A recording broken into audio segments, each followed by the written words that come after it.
करते मेहनत के दम पर, माता पिता के आशीर्वाद के दम पर मुंबई जैसे शहर में मैंने कामयाबी का झंडा गाड़ दिया। एक बेहतर जिंदगी जीने लगा। पहली की जिंदगी तो संघर्ष भरा रहा। 30 रुपया कमाना है, उसी में रहना है, खाना पीना है और कुछ बचत भी करना है। लेकिन उसके बाद मैंने कभी मुड़ के पीछे नहीं देखा। हम संघर्ष के बदौलत अपने कामयाबी को हासिल हमने किया। एक अच्छी जिंदगी जी रहा था, करोड़ों रुपया महीना कमा रहा था। लेकिन मैंने गांव के कुछ समाज के लोगों ने हमें समाज से जुड़ने का मौका दिया और मैंने देखा, एहसास किया कि लोग चांद पे घर बनाने के लिए सोच रखता है, लेकिन आज भी इस धरती पर हमारे लोगों के रहने के लिए घर नहीं है। उनके घर पे जाने के लिए रास्ते नहीं है, बिजली सड़क नहीं है। और फिर मैंने बम्बई के ऐशोआराम जिंदगी को छोड़कर अपने लोगों के अधिकार के लिए मैं लड़ाई लड़ते रहा और लगातार पिछले 11-12 सालों से घर परिवार को छोड़कर मैं आपके बीच में अपने लोगों के लिए लड़ाई लड़ रहा हूं। लोग मुझे कहते हैं कि सनत मल्ला, मुकेश सहनी सिर्फ जात की राजनीति करते हैं। मैं उनको हमेशा कहता हूं कि आपके नजरिया से वो जात हो सकता है, लेकिन मेरे नजरिया से वो हमारा परिवार है। तो मैं अपने परिवार के लिए अगर मैं काम कर रहा हूं तो मैं कोई गुनाह नहीं कर रहा हूं और मैं अपने परिवार के लिए काम करते रहूंगा। मैं बॉम्बे में भी था तो अपने परिवार के लिए काम कर रहा था। आज बिहार में गरीब, पिछड़ा, दलित सभी को मैं अपना परिवार मानता हूं, जिनको हजारों सालों से मुख्यधारा से रोकने का काम उन लोगों ने किया। अभी आपने सुना होगा, मोहन भागवत जी ने स्वयं कहा कि हम खास करके दलित पिछड़े समाज के 2000 साल से उनको पशु समान समझते रहे हैं।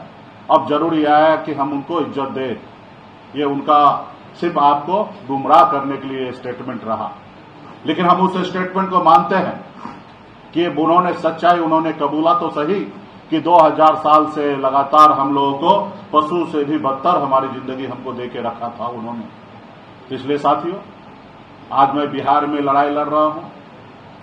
आज हम लोगों को मजबूती से, आप सब समझदार लोग हैं इसलिए आज इस सभागार में है। आपका और हमारा दायित्व और ज्यादा बढ़ता है। अगर कल्पना कीजिए कि बाबा साहब भीमराव अम्बेडकर अगर वो मेहनत नहीं करते, काम नहीं करते, या हमारे पूर्वज, चाहे वो जननायक कर्पूरी ठाकुर जी हो या आदरणीय लालू प्रसाद यादव जी हो, चाहे पीपी मंडल जी हो, अगर इन लोगों ने अगर संघर्ष नहीं करते तो आज आप और हम इस सभागार में इस तरीके से बात नहीं करते। तो निश्चित तौर पे आपके पूर्वज ने कुछ आपके लिए कुछ तो अच्छा किया, इसके कारण आज आप यहां पे पहुंचे हैं। और निश्चित तौर पे अगर आप चाहते हैं कि आपके आने वाला पीढ़ी वो अगर आपके जैसे अगर सर उठा के जिए, आपसे बेहतर जिंदगी जिए, तो आपको और हमको अभी मेहनत करना पड़ेगा।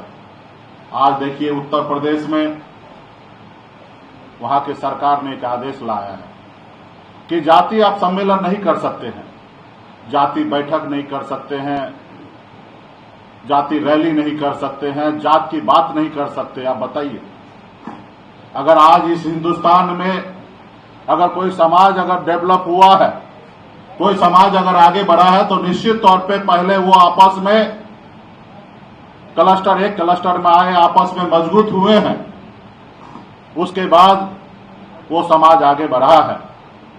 आज अगर कल्पना कीजिए, अगर बिहार में भी अगर नीतीश कुमार जी की तरफ से अगर ये होता कि जाति सम्मेलन नहीं करना है, तो क्या आज सनत मल्ला का कोई वजूद होता? नहीं होता। आज हमें बाबा साहब भीमराव अम्बेडकर के संविधान में जो हमें आजादी मिली, उस आजादी के दम पर ही बिहार में हमने संघर्ष किया, हमने लड़ाई लड़ा, हमने संविधान में जो हमको ताकत मिला कि इस देश के पहले राजा के घर में रानी के कोख से बच्चा जो जन्म लेता था वो राजा बनता था। लेकिन बाबा साहब ने कहा नहीं, अब इस देश में रानी के पेट से बच्चा जन्म लिया हुआ इस देश का राजा नहीं बनेगा। अब इस देश का राजा वो बनेगा जिसके पास वोट होगा। और आपको और हमको वोट गिराने का अधिकार मिला, और हम लोगों ने नहीं समझने के कारण अपने वोट को हमेशा बेचने का काम किया। और जो समाज अपने वोट का वैल्यू को समझा, वोट को ताकत को समझा, वो निश्चित तौर पे वो समाज में भी बदलाव लाया और इस देश में भी बदलाव लाने का काम किया साथियों। वही रास्ते पे चलकर हमने 2014 और 2015 में हमने एक उम्मीद रखा, एक आपके बीच से निकल के एक पिछड़ा का बेटा आया, अच्छे दिन लाएंगे। और इस सभागार में बहुत सारे लोग होंगे जो अच्छे दिन का इंतजार करने लगे होंगे और शायद अच्छे दिन के नाम पे आपने वोट भी गिराया होगा। मैं स्वयं भी गिराया हूं और शायद आप में से भी बहुत सारे लोग अच्छे दिन का इंतजार में, क्योंकि वो भी आप ही के लोग थे, लेकिन आपको उनको पहचानने में भूल हो गया कि भले वो आपके ही लोग हैं, लेकिन वो है किस जगह खड़े उनको आपने अंदाज नहीं किया। मैं तो खैर अंदाज इसलिए नहीं कर पाया कि उस समय में तो राजनीति का एबीसीडी हमको नहीं पता था। उस समय में भी सांसद सिर्फ हम सुने थे, हम विधायक सुने थे, राज्यसभा सांसद क्या होता है, एमएलसी क्या होता है मुझे नहीं पता है। मुझे पहली बार मुझे पता चला कि हम अति पिछड़ा है 2012 में, क्योंकि हम जब बिहार में बचपन से ही 99 में हम जब बॉम्बे चले गए तो हमें ये सब चीज से हम थोड़ा दूर निकल गए थे। जब हम 2012 में बिहार आए तो हमें पता चला कि हम अति पिछड़ा। हमको तो सिर्फ इतना पता था कि हम मल्ला है, सहनी लिखते हैं। तो साथियों, तो हमसे ये गलती हुआ, लेकिन बहुत सारे लोग से गलती हुआ कि मोदी जी को उन्होंने वोट दिया और फिर हमने एक बार देने के बाद, दूसरी बार देने के बाद मैंने उसको पहचान लिया। इस्तेमाल करेंगे, ये सिर्फ आपके वोट लेंगे, ये नहीं चाहेंगे कि आपके बेटा का तरक्की हो। ये तो हमेशा चाहेंगे कि आज आपके पूर्वज गुलाम थे, इनके खेतों में मजदूरी करते रहे और आज भी आप इनका गुलाम बने रहिए और आपके आने वाला पीढ़ी भी इनके खेत में काम यूं ही करते रहे और वो गुलाम बने रहे। वो तरह तरह के ऐसे चीज लाएंगे, योजना लाएंगे जिससे आपको गुमराह करेंगे। आज बिहार में खास करके गरीब, पिछड़ा, दलित सभी समाज के लोग जागरूक हुए हैं। मोदी जी से सवाल कर रहे हैं कि मोदी जी, आपने जो वादा किया 2 करोड़ हर साल में नौकरी देंगे, वो नौकरी कहां गया? आपने वादा किया था कि विदेश में से काला धन लाकर हर किसी के खाता में देंगे, वो कहां गया? जब सवाल करने लगा, लोग जागरूक होने लगे, तो आज मोदी जी 238 पे आके अटक गए। गिरते पड़ते सरकार बना लिए, उसमें भी हमारे लोगों का ही योगदान है। अगर नीतीश कुमार जी वहां नहीं जाते तो मोदी जी देश के प्रधानमंत्री नहीं बनते। तो इसलिए साथियों, उसको इस बार भी हमारे लोगों ने ही बनाया। अभी बिहार में भी एक परिवर्तन का लहर है। गांव गांव में लोग ये मानने लगे कि ये वोट चोर को हमको गद्दी से उतारना है और बिहार में एक माहौल बनने लगा कि बिहार में महागठबंधन का सरकार बनाना है। तो आप देख रहे हैं कि किस तरीके से महागठबंधन का योजना, महागठबंधन का संकल्प पत्र किस तरीके से कॉपी कर रहे हैं। आज रात 8 बजे से पहले या 12 बजे से पहले हमारे पूरे बिहार में खासकर गरीब, पिछड़ा, दलित के परिवार में महता बहन के खाते में 10,000 रुपया मोदी जी और नीतीश कुमार जी भेजने वाले हैं। वो संख्या 75 लाख है। उनको पता है कि अगर 7,500 करोड़ रुपया अगर गरीब पिछड़े में बांट देंगे तो निश्चित तौर पर हमारी सरकार बन जाएंगे और 5 साल तक फिर से वो बिहार को लूटते रहेंगे। जैसे दीमक जो लग जाते हैं तो कैसे खोखला करते रहे, उसी तरीके से आपको खोखला करने के लिए लगे रहेंगे साथियों। तो इस जगह पे आपको और हमको डबल ड्यूटी बन चुका है, डबल दायित्व है कि आज गांव गांव में जाकर लोगों को समझाना है। जिस तरीके से अपने लोगों को आपने समझाया कि अपने वोट के लिए दारू का नहीं लेना है, आपने समझाया कि वोट के बदले में पैसा नहीं लेना है, हम अपने वोट से अपने लोगों को राजा बनाना है। आज समाज जागरूक हो गया तो आज आपको लोग देने के लिए आज खड़े हैं। कई ऐसे राज्य में देखने के लिए मिला है कि तत्काल लाभ देकर वो सत्ते में आए हैं। महाराष्ट्र में भी आप देखिएगा, लाडली बहन का योजना लाकर वो सत्ता में सरकार में आए हैं और जहां वो गुमराह करके आपको आ सकते वहां तो आ ही रहे हैं और जहां नहीं आ सकते वहां पे, जहां पे आपका वोट नहीं बिकता वहां पे वो वोट विधायक को ही खरीद कर वो सरकार में आ जा रहे हैं साथियों। तो इसलिए साथियों, अब का समय बहुत बड़ा है साथियों, चुनौती बड़ा है। शायद आज से 15, 20 साल, 25 साल पहले ये देश में राजनीति जो है वो बाजारीकरण नहीं हुआ था, लेकिन अब देश में राजनीति जो है वो बाजारीकरण हो चुका है। आज आप एहसास करते होंगे कि आज एक वार्ड चुनाव लड़ने के लिए भी आज वार्ड में खर्चा जो है 5 लाख, 7 लाख, 10 लाख रुपए तक खर्चा पहुंचा दिया गया है। आप कल्पना कीजिए कि आप कैसे वहां पे लड़ाई लड़ सकते हैं जहां पे वार्ड में 10 लाख रुपया खर्चा करना पड़ रहे। आप कैसे उस पंचायत में चुनाव जीत सकते हैं जिस पंचायत में चुनाव जीतने के लिए 40 लाख, 50 लाख, 1 करोड़ रुपया अगर खर्चा करना पड़े तो आप कैसे उस पंचायत को जीत सकते हैं। आज विधानसभा में आप कैसे चुनाव जीत सकते हैं जब विधानसभा का चुनाव में अगर 5 करोड़ रुपया अगर खर्चा करना पड़े, 10 करोड़ रुपया अगर खर्चा करना पड़े तो आप कैसे चुनाव जीत सकते हैं और कैसे अपने भाई को आज आप मुख्यमंत्री बना सकते हैं। और जब आपका मुख्यमंत्री बनेगा तो आपका अधिकार प्राप्त होगा। तो इसलिए साथियों, आज एक विधायक का सैलरी क्या है? 50,000, 60,000, 70,000, लाख रुपया।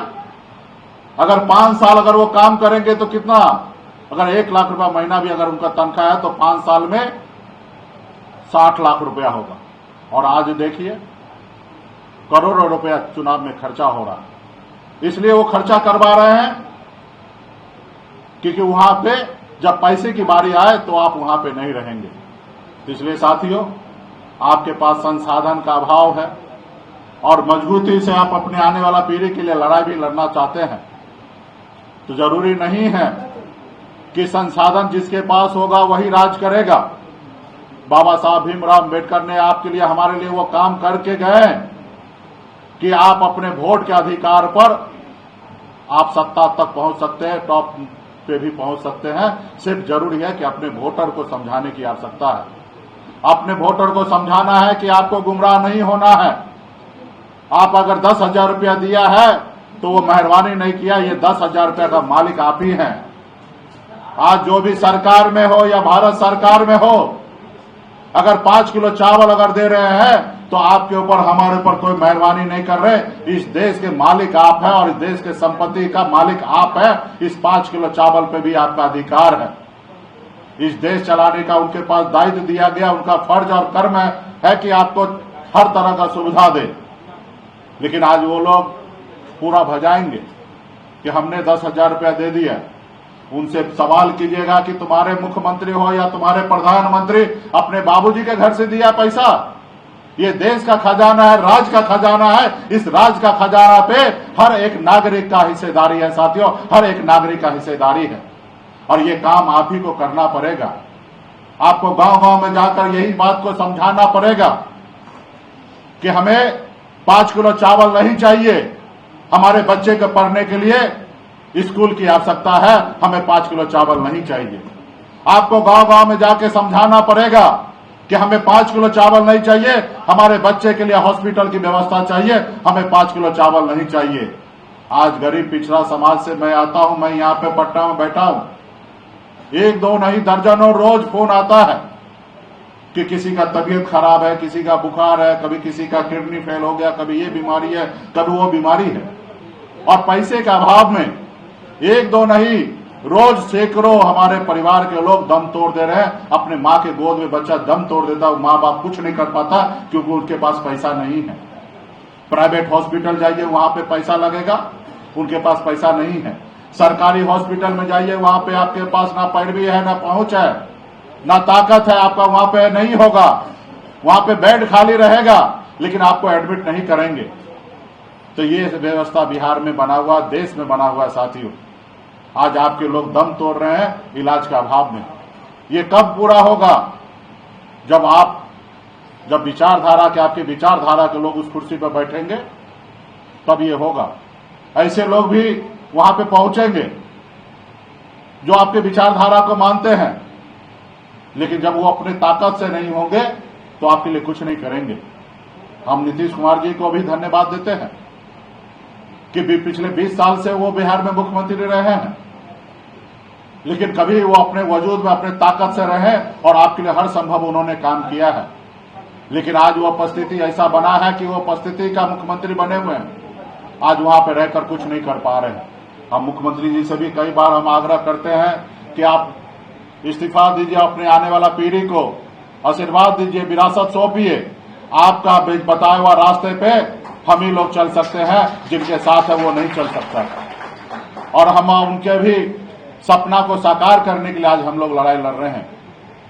कभी हम नीतीश जी हो या लालू प्रसाद यादव जी हो, हमारे पूर्वज ने, उन्होंने बिहार को या देश को एक अलग सपना उन्होंने देखा कि समाज को हमको कैसे आगे लेके जाना है। और निश्चित तौर पे जो आज हम सपना देख रहे हैं वो हमारे जीते जिंदगी हम पूरा नहीं कर पाएंगे साथियों, हम पूरा नहीं कर पाएंगे। वो सपना को आप सबको पूरा करना पड़ेगा। आपको ऐसी मसाल को जलाना पड़ेगा जो मसाल सदियों तक जलता रहे और हर पीढ़ी आकर हम लोगों को याद करके आने वाला समय में काम करता रहे। हमें ऐसा मसाल बनाना है। तो इसलिए साथियों, हर समय में हर लोगों ने अच्छे अच्छे काम किए हैं। आज अगर हम कहीं पे अगर कीचड़ में फंसे हैं तो हम खुद के गलती के कारण फंसे हुए हैं साथियों। हम सभी को भी त्याग करना पड़ेगा। अपने आप को सिर्फ मैं अकेले मालिक बनूं, इसको सपना को छोड़ना पड़ेगा। अपने लोगों के लिए लड़ाई लड़कर आगे बढ़ाने के लिए सपना जब तक देखेंगे तो निश्चित तौर पे आप आगे बढ़ेंगे। आज हम लोग मानते हैं कि हम लोग दायरा तोड़ेंगे। आज बिहार में हमें आरक्षण के तहत 15% आरक्षण मिला है। सिर्फ हम आने वाला समय में सिर्फ 15% आरक्षण में नहीं रहने वाले हैं। हम इस बिहार विधानसभा में आपने देखा होगा कि हमने घोषणा किया है कि हम 37% अगर अति पिछड़ा है तो 37% हमारे पार्टी में जितना टिकट होगा उनको हम देने का काम करेंगे। हमारे SC/ST जो आबादी है 15% तो आरक्षण के तहत है, लेकिन आज आपको हमको मालूम है 21 से 22% है। हम 21 से 22% टिकट कैसे दे सके उस पर हमें काम करना है। अब जरूरी नहीं कि जहां सुरक्षित सीट है वहीं से लड़ाना है। इस राज्य में बहुत ऐसे सीट है जहां जनरल है, लेकिन वहां पे हम अपने लोगों को चुनाव लड़ा कर जिता सकते हैं। तो हम ऐसे आने वाला समय में ऐसे जगह पे चुनाव लड़ा कर जिताने का काम करेंगे। अभी मैं गया जिला में तरारी विधानसभा है, 1,25,000 हमारा SC/ST के भाई है, लेकिन वो जनरल है। हमारा बस चले तो वहां पे हम अपने SC/ST भाई को वहां पे चुनाव लड़ाकर वहां पे हम विधायक बनाना चाहेंगे।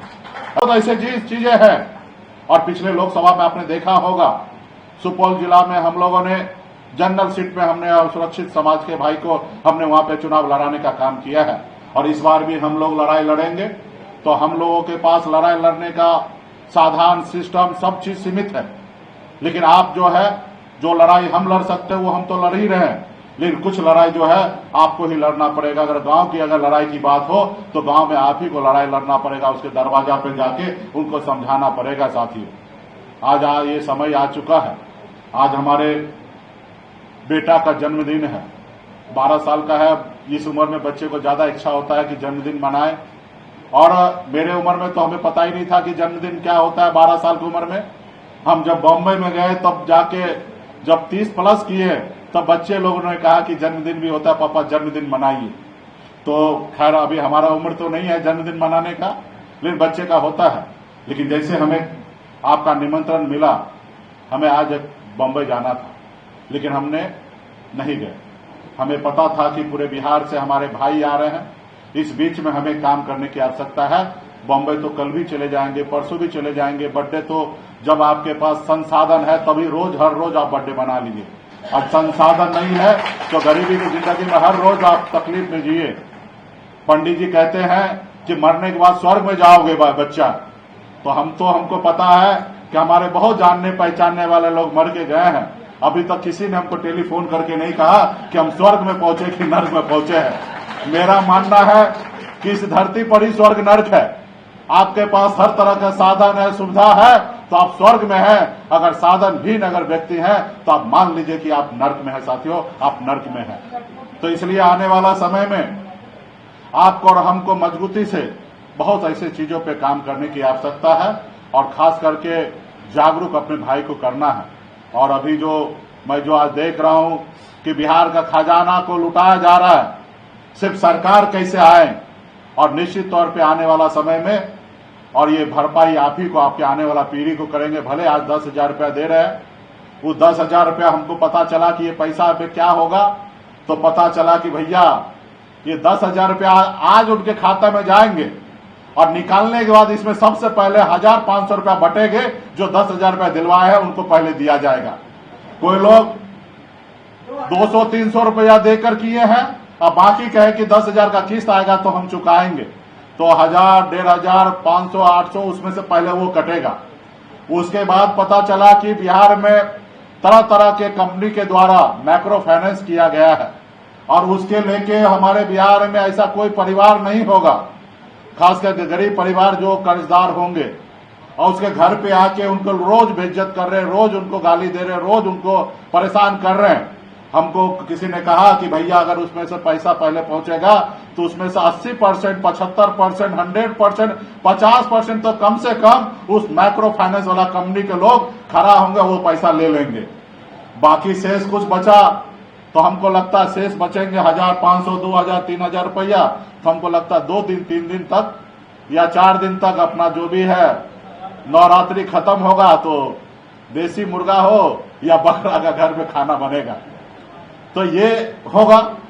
लेकिन ये इसका लाइफ क्या रहा, तो इसलिए आने वाला समय में पटना में खजाना है, हर साल 3.5 लाख 3.25 लाख करोड़ रुपया का बजट बनता है और इस बजट में निश्चित तौर पे खास करके पिछड़ा, अति पिछड़ा, दलित भाई के लिए कुछ नहीं होता है। मैं सरकार का हिस्सा बना था 2020 में और जब 4 विधायक के सहयोग से हमने सरकार बनाया। अगर हम समर्थन नहीं देते तो नीतीश कुमार बिहार के मुख्यमंत्री नहीं बन पाते, लेकिन हमने ईमानदारी से उनको भी मुख्यमंत्री हमने बनाया। और जब बैठक होता था कि बजट के लिए क्या करना है तो हम मत्स्य एवं पशुपालन विभाग हमने लिया, क्योंकि हमको पता है कि पूरे बिहार के मछुआरा जो है इससे जुड़े हुए हैं। और हमको पता चला कि 200-300 करोड़ रुपया सिर्फ बिहार में खर्च होता है। इस विभाग में कोई अधिकारी काम ही नहीं कर रहे हैं, क्योंकि इस विभाग से अधिकारी भी डरते हैं और लोग भी डरते हैं और बड़े अच्छे से अच्छे मंत्री भी इस विभाग में काम नहीं करना चाहते, क्योंकि ये विभाग में पहले किसी काल में इसमें कभी घोटाला हुआ करता था। तो इसके लेके उस विभाग में कुछ नहीं होता था। जब मैं आया तो उसी विभाग में हम बोले कि पैसे का कोई कमी नहीं, हर योजना को चालू करो। और फिर सारा योजना बंद था। हमने हजारों करोड़ रुपया उस विभाग में डालकर हमने हर एक योजना को चालू किया। हमारे SC ST भाई के लिए योजना था, बकरी पालन, सुगर पालन, तमाम ऐसे योजना था। 90% तक अनुदान था, वो हम बंद हो चुका था और वो भी कई सालों से हमने योजना का चालू कराने का काम किया। हमने मछुआरा के लिए योजना चालू किया, बहुत ऐसे चीज हो रहा था, उसके लिए हमने काम किया। यूनिवर्सिटी हमने पशु एवं मत्स्य संसाधन विभाग का यूनिवर्सिटी हमें बनाने का मौका मिला। 1100 करोड़ का हमने टेंडर दिया। सरकार का पहली बार ऐसा होता है कि उसका कानून बनाना होता है। जब हमारे पास फाइल आया, एक ही विभाग में डायरेक्टर लेवल का पदाधिकारी बनाना था, लेकिन हर जगह सिंगल उन्होंने हमारे पास प्रस्ताव लाया कि हर जगह इतना हमें 23 पदाधिकारी को चाहिए। और जब हमें जानकारी मिला कि 23 एक जगह हम कर सकते हैं और हमने फाइल को लौटाया, हमने कहा जब एक ही एजुकेशन से सब पद होना है तो 23 एक जगह लिखिए, तब हम साइन करेंगे, वरना नहीं करेंगे। क्योंकि आपको पता है सिंगल पद पे आरक्षण रोस्टर काम नहीं आता। तो उसने क्या किया चालाकी से, सारे पद को सिंगल उन्होंने कर दिया। और जब हमने 3 महीना तक फाइल को दबा के रखा, वापस किया, तब अधिकारी ने उनको एक साथ में 23 पद करके लाया और फिर हमने साइन किया। उसके बाद वहां पे जो भी वैकेंसी निकलेंगे उसमें हमारे SC ST OBC सभी भाई को वहां पे अधिकार मिलेगा। आपके हर तरह से आपको रोकने का काम करता है साथियों। जब तक आप सत्ता पावर में नहीं रहेंगे तब तक आपका कल्याण नहीं होगा साथियों। आज यूपी में देखिए, हमने पहले ही कहा कि किस तरीके से वहां पे आप जाति सम्मेलन नहीं कर सकते, जाति बात नहीं कर सकते, करेंगे तो आपके ऊपर केस होगा। आप बताइए, अगर बिहार जैसे उत्तर प्रदेश में हुआ, बिहार में होगा, दूसरे राज्य में होगा, तो आप कल्पना कर सकते हैं कि आप लड़ाई लड़कर अधिकार आप प्राप्त कर सकते हैं? नहीं कर सकते। तो इसलिए साथियों, हम लोगों को उसकी लड़ाई आने वाला समय में लड़ना है और बिहार में सरकार बने।